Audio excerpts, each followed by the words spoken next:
After hearing Masayuki out, I very much agreed with him. Saving before challenging a guardian, that's what every gamer would come to expect. Memories of challenging the final boss without saving beforehand, dying, and then having hours of work go up in smoke, all came flooding back to my mind. Those sad incidents could be forgotten with a laugh because it was just a game. But I wonder how furious people would be if it were in real life. I see. Thinking about it, maybe our difficulty curve was a bit too harsh. Vildor and Ramrus nodded along as well. My boy, no, did you say your name was Masayuki? I think your views will be very helpful moving forward. Yup. Incredible. As expected of an otherworlder like Rimuru. I hope you'll keep pitching in, Masayuki. And in no time, they seem to have accepted Masayuki as a colleague. And Masayuki, as well. Below the 50th floor, where the going gets tough, I think it would be alright to remove those conveniences. But at least for the upper floors, where there are few skilled adventurers, it wouldn't hurt to hold their hands a little. He was firing off suggestions on operations management left and right. I wondered if this high adaptability was Masayuki's true character. Well, I didn't have any objections either. Okay, then should we prepare a resting room beside each stairwell? And if they pay, let's make it so they could go to an area on the 95th floor. Are you saying we'll prepare an inn and a restaurant there? Of course. I don't plan on opening the exclusive elven shops, cabaret, for adventurers. We'll provide separate accommodations for those guys. Naturally, it'll be pricier. Fufufu, I understand. Tourist spots were pricier. If you went to places like the summit of Mount Fuji, something as simple as a coffee could be many times more expensive. The barbecue beef there was unparalleled, but regardless of the taste, it was quite pricey. In the same vein, it was only natural that using the facilities within the labyrinth would be more expensive than using the facilities outside. With this, the city on the 95th floor just got a little more useful. And Ramrus, about the one-use save points, could you really prepare them? Of course. It's trivial for me. You see, there's an orb called the recording crystal, and it can be used to make one-use save points. Ramrus had gone and made something rather handy. It would work anywhere in the labyrinth, but other than that, it was like a normal save point. If you registered with the recording crystal and died, it would be possible to return to the recorded spot. In case you got out of the labyrinth with a return whistle, your return point would be the point that was saved in the recording crystal. This applied even if the structure of the labyrinth changed. It wouldn't be the exact same spot, but it'd at least take you to the nearest safe zone. Let's sell it at the store for a high price. Speaking of which, I think it would be good to hand out a few for promotional use. Then I will include them in the treasure chests as a rare drop. And with that, everything was smooth sailing. Ahaha, finally some more fun. Although I think it's a bit too early to say, we should be seeing less people give up as a result of these changes. Vildor and Masayuki were happily taking part in the conversation as well. And just like this, by tackling the problems together one by one, progress was made and improvements were proposed. Great. Everyone's insight has been helpful. The first floor was converted into a tutorial-style training ground, which also included an announcement system. We set it up to have missions so that adventurers wouldn't be totally clueless coming in. Whether they made use of it or not was up to them. Nothing good came out of forcing stuff upon them. Plus, whatever happened would be their own responsibility. Additionally, we also made it so that you couldn't die on the first floor. There could be adventurers that caused problems, and it would be troublesome if something happened to the employees in charge. Not only that, I also wanted to use the first floor for people to experiment with dying. We set it to resurrect immediately on the spot, so it could also be suitable for a children's playground. We also prepared a room for more experienced adventurers to practice fighting against different kinds of monsters. We captured some monsters and gave them a collar that allowed them to constantly revive. The adventurers could sharpen their skills here. Using the extra space, we also made an area dedicated to training our own recruits. From time to time, it would be fun to catch a large number of monsters for large-scale collective battles. The real dungeon started from the second floor downward. However, we wouldn't be deploying any lethal traps until the 4th floor. There would only be rank E to F lesser monsters roaming the area. The rooms would only have one rank D monster. The treasure chests in them would contain items such as low healing potions, which would be helpful for early labyrinth exploration. High-price items such as gear were set to spawn only on the 5th floor and below. And that pretty much summed up all the adjustments we made to the difficulty.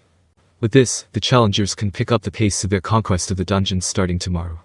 Everything up until now was like a closed beta for a developing game, so it was no surprise that we weren't ready to open the real thing right away. Well, in truth, we already had beta testers. But our testers were 6 of Shion's Yamagari, which might not have painted an accurate picture. Those guys swept through the first 39 floors without a hitch. Unfortunately, they got annihilated by the 40th floor's boss, the Tempest Serpent.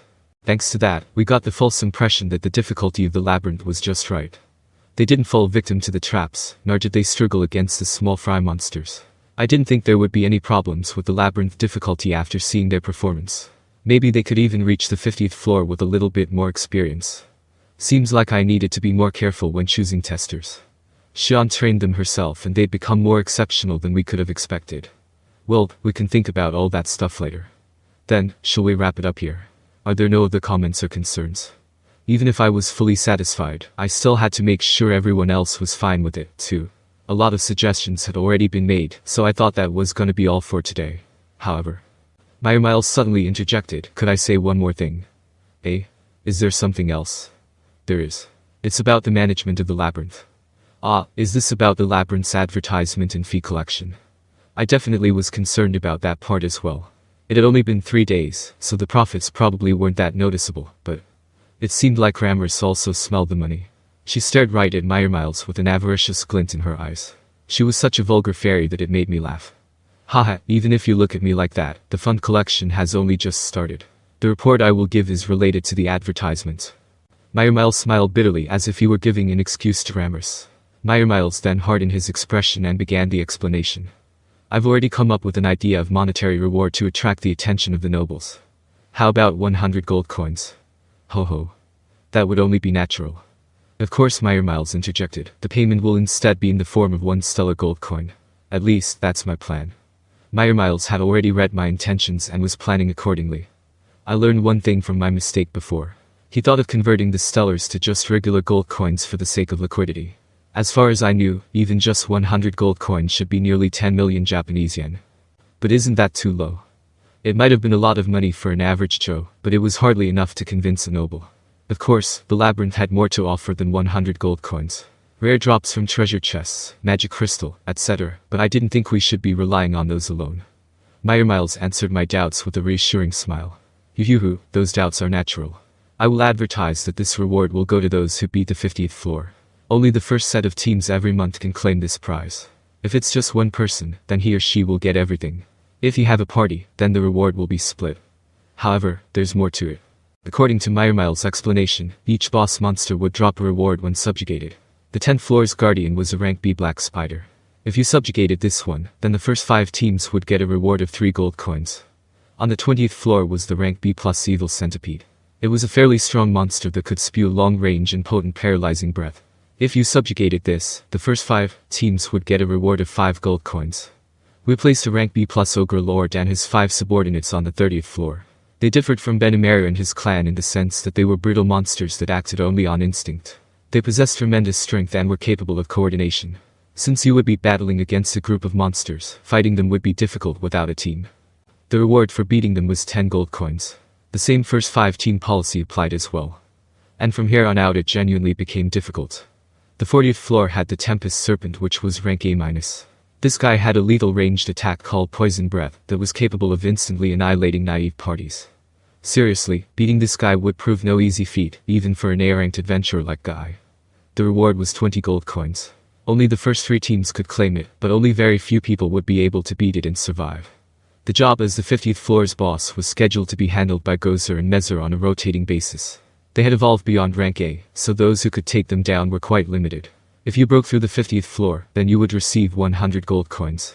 It was a much more substantial award, but that's to be expected if you looked at the difficulty. I see.